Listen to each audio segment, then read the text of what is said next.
స్త్రీశక్తి పథకం కారణంగా ఆర్థికంగా నష్టపోతున్న ఆటో కార్మికులకు అండగా నిలుస్తామని తూర్పుగోదావరి జిల్లా జగ్గంపేట ఎమ్మెల్యే జ్యోతుల నెహ్రూ తెలిపారు. గోకవరంలో జ్యోతుల నెహ్రూ ఫౌండేషన్ ద్వారా 1700 మందికి పైగా ఆటో కార్మికులకు 25 కేజీల బియ్యం బస్తాలను పంపిణీ చేశారు. భవిష్యత్తులో కార్మికులకు గ్రూప్ ఇన్సూరెన్స్ సౌకర్యంతో పాటు అర్హులైన వారికి 3 సెంట్ల ఇంటి స్థలాలు కూడా అందిస్తామని హామీ ఇచ్చారు.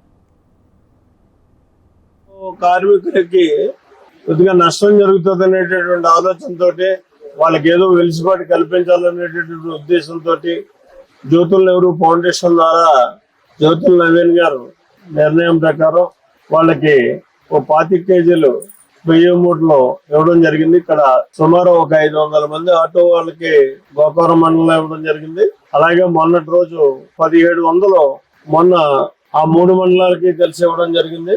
ఇది తదుపరి ఈ ఆటో వర్కర్స్ అందరికీ కూడా ఒక గ్రూప్ ఇన్సూరెన్స్ కూడా తీసుకోవాలనేటటువంటి ఆలోచనతో ఉన్నాం. ఆ నిర్ణయం కూడా తీసుకున్నాం.